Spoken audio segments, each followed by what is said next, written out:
लोहा होय ये रन मंगाऊं, ऊपर धुआं धुआं।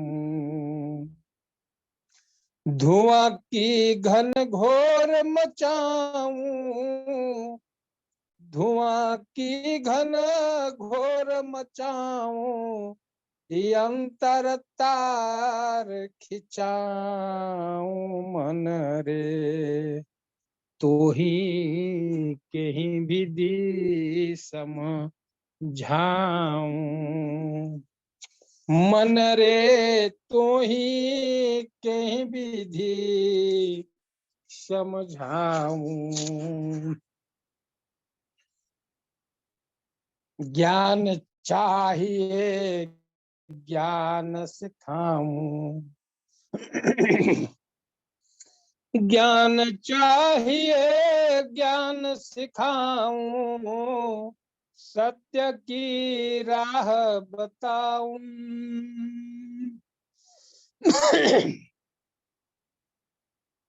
कहे कबीर सुनो भाई साधो, कहे कबीर सुनो भाई साधो, यमरापुर पहुँचाऊं, यमरापुर पहुँचाऊं। कहे कबीर सुनो भाई साधो, यमरापुर पहुँचाऊं साधो, यमरापुर पहुँचाऊं।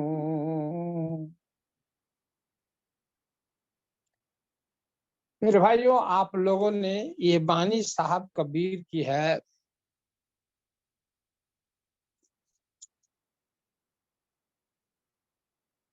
अभी अभी सुना है,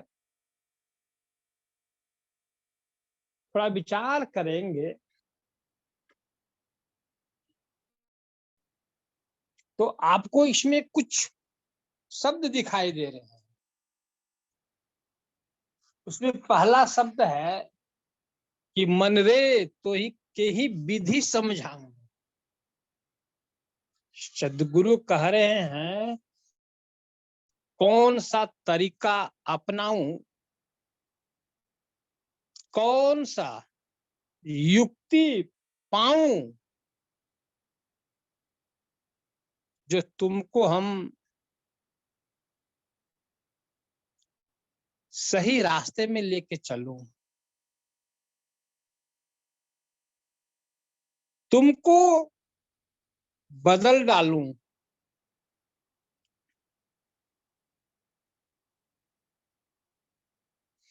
तुमको हम शैतान से इंसान बना दूं।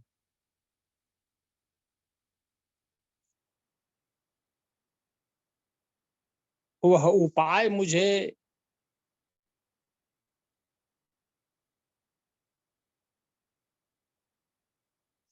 दिखाई नहीं दे रहा है।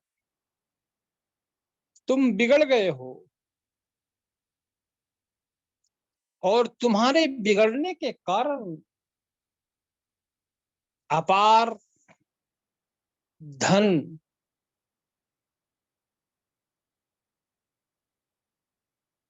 नष्ट होता हुआ दिखाई दे रहा है।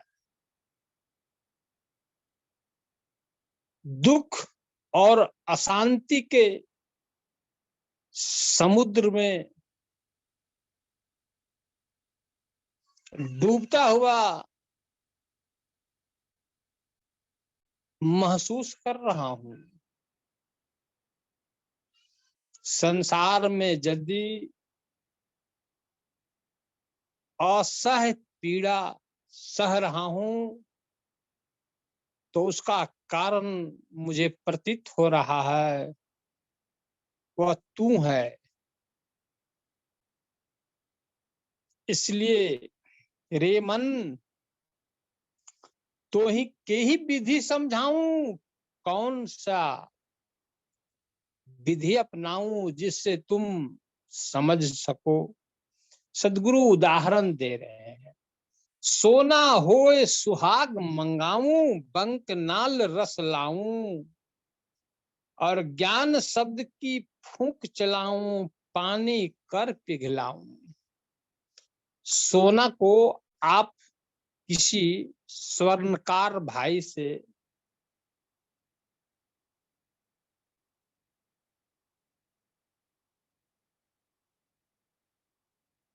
मित्रता पहले कीजिए और उनके गृह में चले जाइए,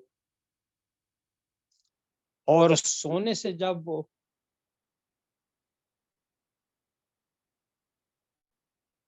जेवर बनाता है उनके सामने बैठिए और देखिए कि वो क्या करता है।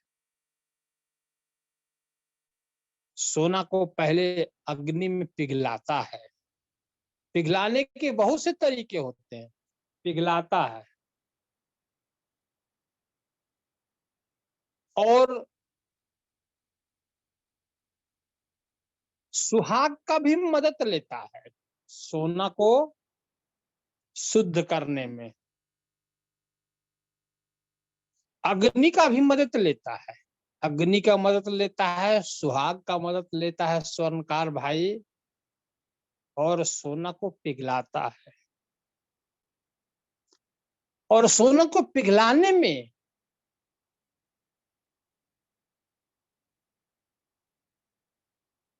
यदि वो उसके पास विवेक नहीं रहेगा तो सोना को पिघला नहीं सकता, क्योंकि अग्नि के माध्यम से पिघलाना है।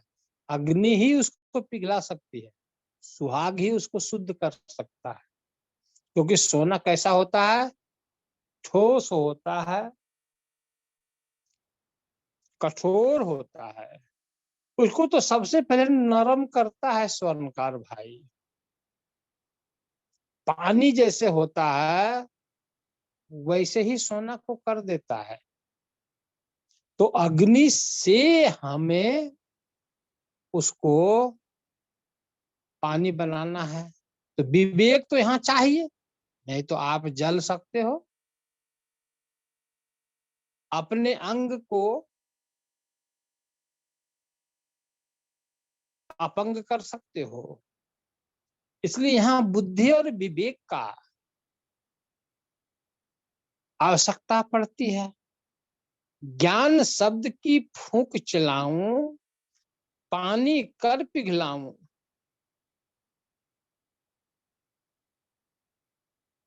सोना हो सुहाग मंगाऊं, बंक नाल रस लाऊं, और ज्ञान शब्द की फूंक चलाऊं, पानी कर पिघलाऊं। लेकिन दुख की बात है, तुम सोना नहीं है। सदगुरु कह रहे हैं दुख की बात है कि तुम सोना नहीं है रे मन। यदि तू सोना होता तो मैं तुमको सुहाग के सहयोग से, अग्नि के सहयोग से, बंक नाल के रस के सहयोग से, और विवेक की मदद से तुमको हम पानी बना ही डालते।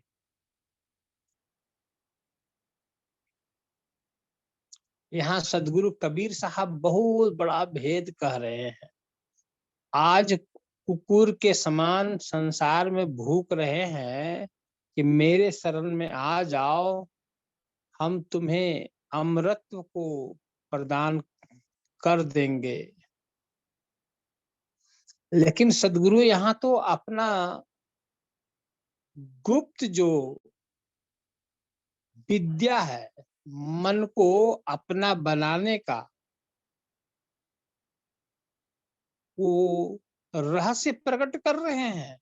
अरे ये बंकनाल किसको कहते हैं? गर्दन में जो हड्डी है हमारा, चूड़ी के जैसा हड्डी है घुमा हुआ, उसको बंकनाल कहते हैं। और यह बंकनाल में सुषमना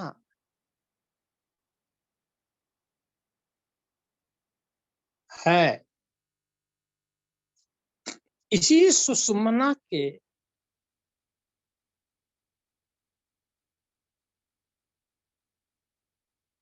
भीतर से एक रस निकलता है और वह रस मधु के समान होता है। विचार करो कि जहां मधु है वहां मधुमक्खी तो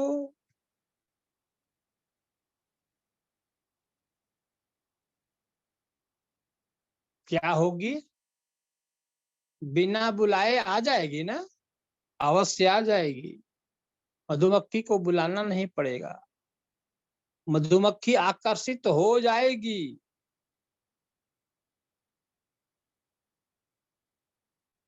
लेकिन यह बंकनाल का भेद, इसमें जो रस है, जो मधु है, वह रस मन को प्राप्त हो तब ना, मन को हाथ लगे तब ना, नहीं लग सकता। परंतु सदगुरु की भक्ति करने के पश्चात जब सदगुरु प्रसन्न हो जाते हैं तो यह मधु मन को हाथ लग जाता है। तभी यह मन नरम होता है, मुलायम होता है, सोना से पानी के जैसा। तब ये पानी बना हुआ जो सोना है उससे आप अपने मुताबिक जेवर बना सकते हो और वह जेवर का श्रृंगार करके आप अपने सौंदर्य को निखार सकते हो, सजा सकते हो।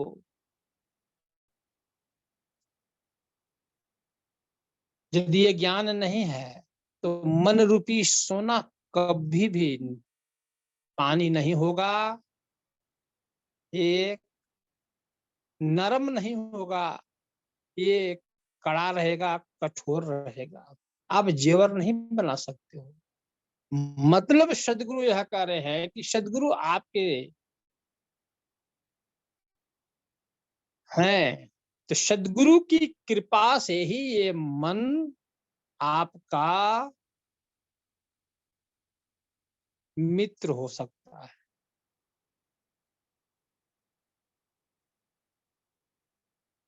दुश्मन है अभी तुम्हारा मन, तुम्हारा बिगाड़ने के अलावा और ये कुछ काम नहीं करता। बिगाड़ता गया, बिगाड़ता गया, बिगाड़ता गया, इतना बिगाड़ चुका है कि तुम सोच नहीं सकते हो ये कभी बन भी सकता है क्या। हाँ, सदगुरु की कृपा से ये बिगड़ा हुआ बनने लगेगा। दूसरा उदाहरण दे रहे हैं, घोड़ा हो लगाम मंगाऊं ऊपर जीन कसाऊं। यदि ये मन घोड़ा होता तो घोड़ा के ऊपर क्या करते हैं, पीठ के ऊपर जीन कसाते हैं, जीन रखते हैं और पांव घुसा करके उस पर बैठने का व्यवस्था बनाते हैं। और चाबुक दे चलाऊं, होय सवार तेरे पर बैठूं, चाबुक दे चलाऊं। घोड़ा को आप क्या नियंत्रित कर लोगे, नहीं कर सकते, पटक डालेगा। और कितने लोगों को मार दिया है ये घोड़ा, प्राण पखेरु उड़ गए। लेकिन घोड़ा को बस करने का यदि ज्ञान है तो घोड़ा आपका हो सकता है, आपके मन के मुताबिक, आपके इच्छा के मुताबिक घोड़ा आपकी सेवा करेगा। वही सदगुरु कहे कि घोड़ा हो लगाम मंगाऊं, घोड़ा को नियंत्रण करने के लिए लगाम की आवश्यकता होती है, उसके पीठ पर जीन कसने की आवश्यकता होती है, और जब पीठ पर आप